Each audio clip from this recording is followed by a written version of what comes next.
channel YouTube Mas dan Ember.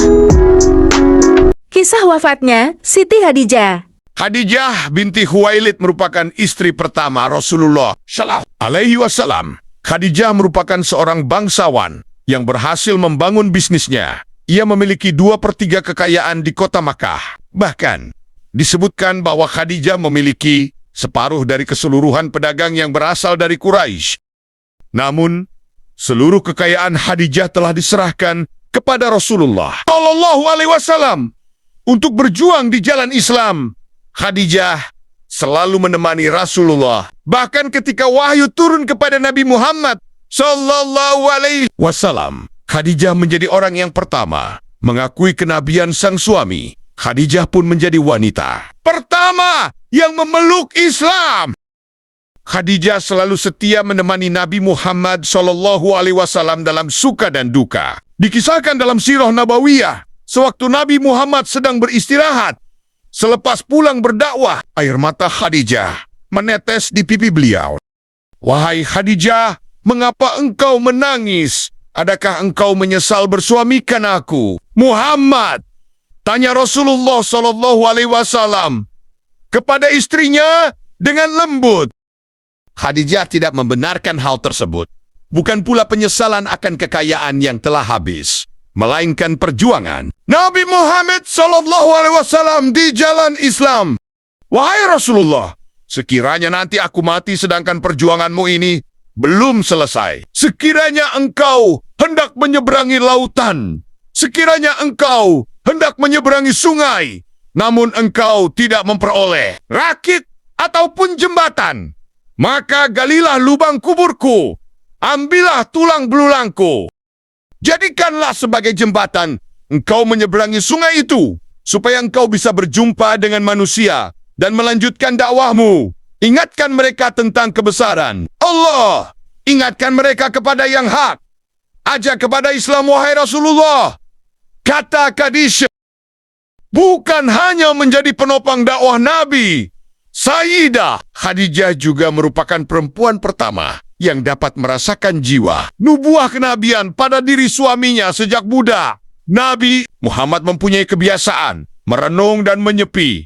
Kebiasaan ini tidak surut meskipun Nabi Muhammad sudah menikah dengan Sayyidah Khadijah.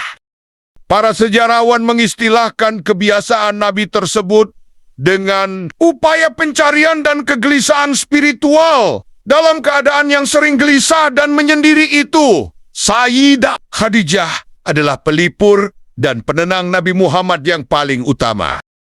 Awal pertemuan dengan Nabi Muhammad menurut Muhammad Hussein Haikal dalam Sejarah Hidup Muhammad 1980 mengungkapkan, Sayyidah Khadijah saat itu menyebarkan kabar bahwa dirinya bermaksud memberi upah orang-orang Quraisy untuk menjalankan perdagangannya ke Syam.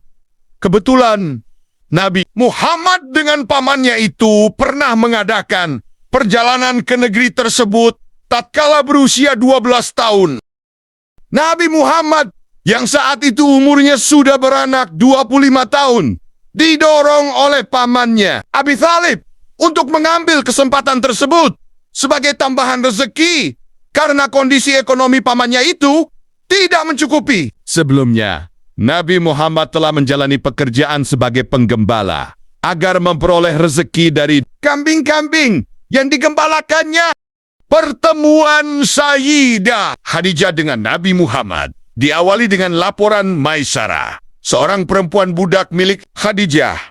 Maisarah menceritakan sosok Muhammad kepada Sayyidah Khadijah bahwa pemuda tersebut berwatak halus dan tinggi budi pekertinya. Sayyidah Khadijah semakin tertarik bahwa barang dagangan yang dibawa Nabi Muhammad laku dengan untung besar. Karena begitu amanah, Nabi Muhammad lebih banyak mendatangkan keuntungan daripada yang dilakukan orang lain sebelumnya. Dalam waktu singkat, kegembiraan Sayyidah Khadijah tersebut telah berubah menjadi rasa cinta sehingga dia, yang kala itu sudah berumur 40 tahun, tertarik untuk menikahi Nabi Muhammad. Sebelumnya, beberapa pemuka Quraisy pernah melamar Sayyidah Khadijah, tetapi semua ditolaknya. Sayyidah Khadijah yakin bahwa pemuka-pemuka tersebut melamar hanya karena memandang hartanya. Awalnya, Nabi Muhammad juga tidak yakin, karena beliau merasa tidak punya apa-apa sebagai persiapan perkawinan. Setelah diyakinkan seorang bernama Nufaisah bahwa Sayyidah Khadijah menaruh hati kepadanya dan mau menikahinya, Nabi Muhammad hanya bertanya, dengan cara bagaimana saya menikahi Sayyidah Khadijah? Akhirnya keluarga dari kedua belah pihak bertemu untuk menentukan tanggal perkawinan. Sejak menikah dengan Sayyidah Khadijah, Nabi Muhammad semakin dermawan kepada para fakir miskin dan budak. Perilaku ini sesungguhnya sudah ada sejak Nabi Muhammad belum menikah dan menjadi semakin intens ketika ia berumah tangga.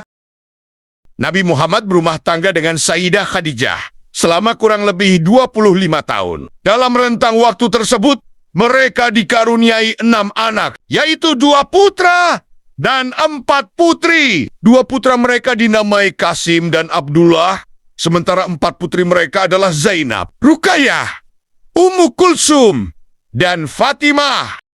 Selama 25 tahun rumah tangga Nabi Muhammad dan Sayyidah Khadijah diliputi kebahagiaan dan keriangan. Dan selama itu pula Nabi Muhammad tidak berpoligami.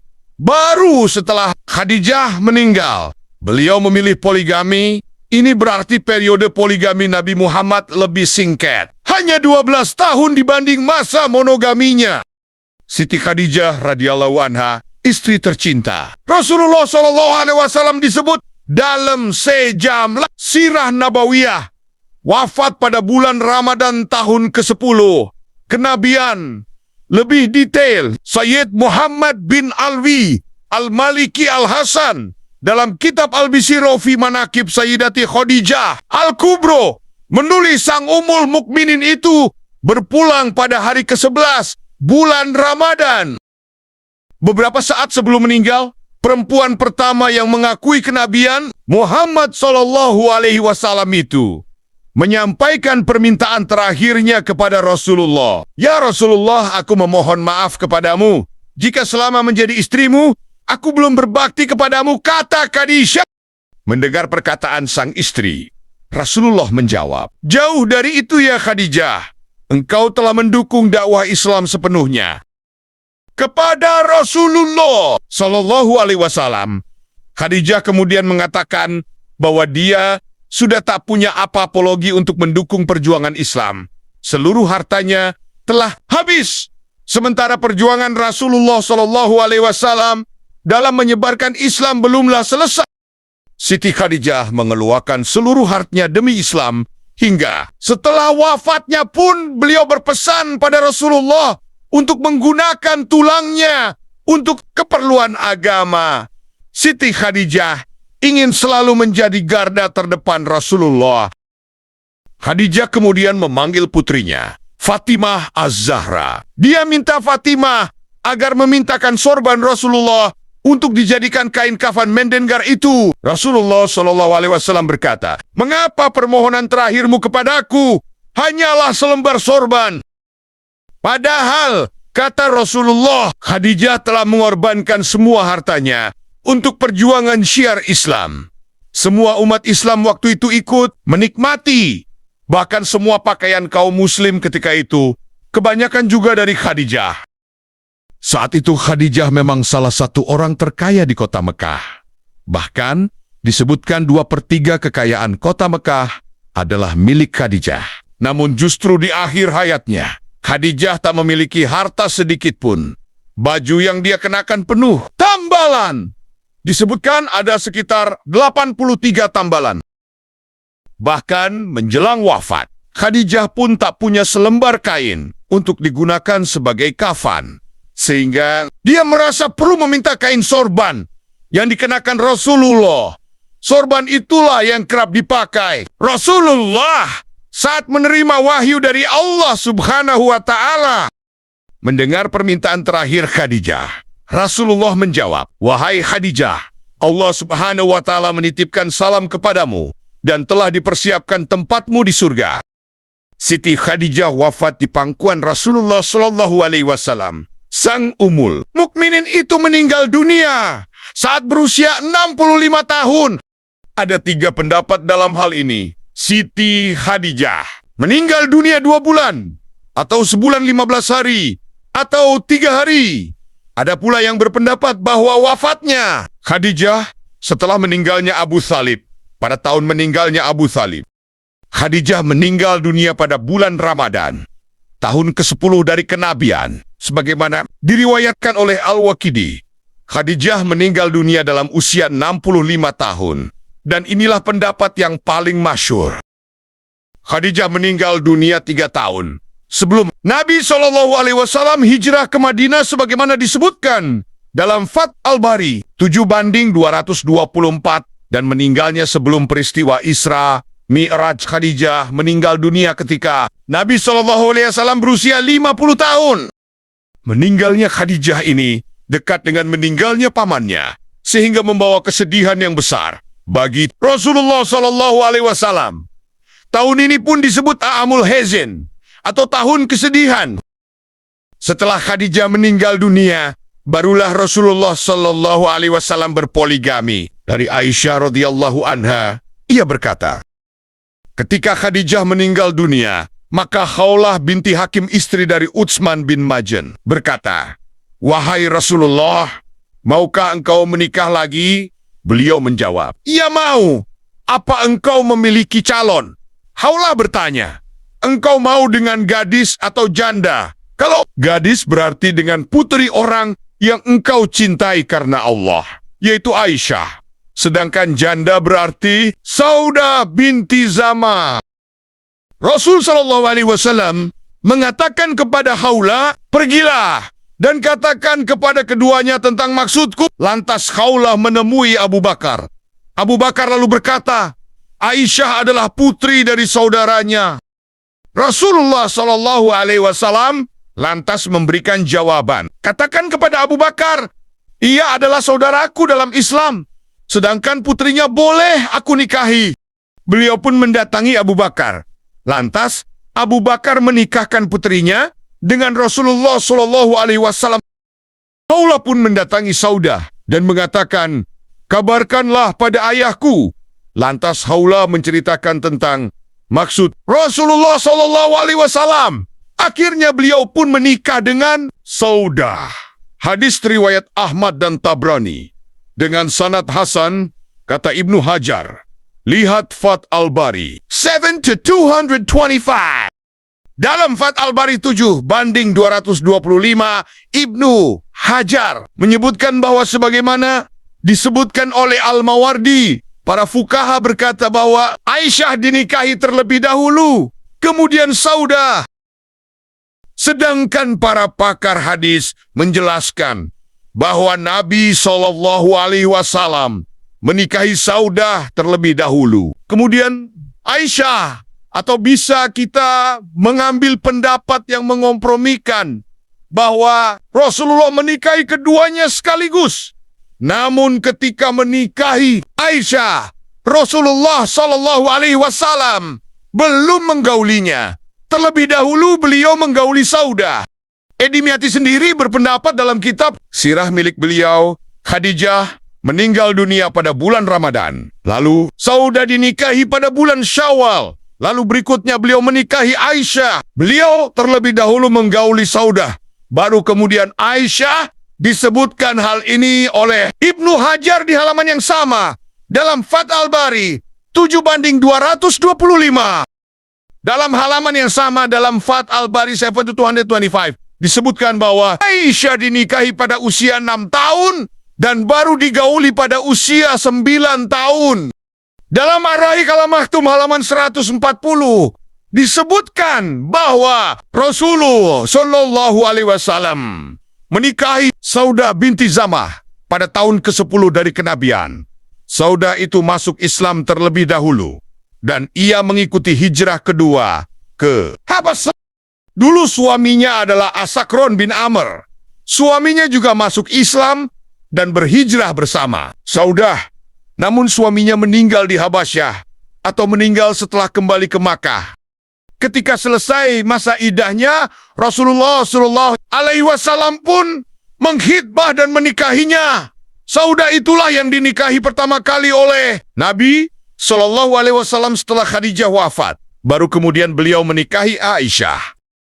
Dan jika kamu takut tidak akan dapat berlaku adil terhadap hak perempuan yatim, bila mana kamu menikahinya, maka nikahilah wanita-wanita lain yang kamu senangi. 2, 3, atau 4. Kemudian jika kamu takut tidak akan dapat berlaku adil, maka kawinilah seorang saja atau budak-budak yang kamu miliki. Yang demikian itu adalah lebih dekat kepada tidak berbuat aniaya. Quran Surat An-Nisa 3. Dalam ayat lain ditekankan untuk berlaku adil, dan kamu sekali-kali tidak akan dapat berlaku adil di antara istri-istrimu, walaupun kamu sangat ingin berbuat demikian. Karena itu, janganlah kamu terlalu cenderung kepada yang kamu cintai, sehingga kamu biarkan yang lain terkiteng-keteng. Dan jika kamu mengadakan perbaikan dan memelihara diri dari kecurangan, maka sesungguhnya Allah Maha Pengampun lagi Maha Penyayang. Quran Surat An-Nisa 129. Kemudian Syekh Kasadi melanjutkan, untuk masalah nafkah, pakaian, pembagian malam dan semacamnya, hendaklah suami berbuat adil. Hal ini berbeda dengan kecintaan dan kenikmatan hubungan intim. Inilah bahaya bagi yang berpoligami, namun tak mampu berlaku adil.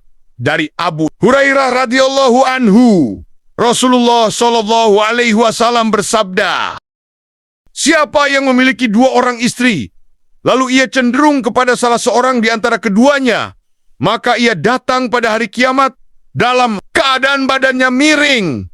Hadis riwayat Abu Daud nomor 2133, Ibnu Majah nomor 1969, An-Nasai nomor ke-3394. Syekh Al-Albani menyatakan hadis tersebut syahih, sebagaimana dalam Syahih At-Targhib wa At-Tarhib nomor 1949.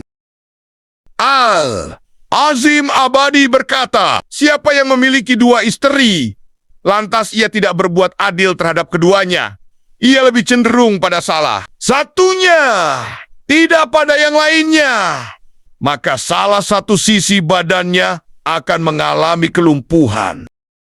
Beliau mengatakan pula, hadis di atas menunjukkan bahwa wajib bagi suami untuk menyamakan dan tak boleh condong pada salah satunya, yaitu dalam hal pembagian malam dan nafkah.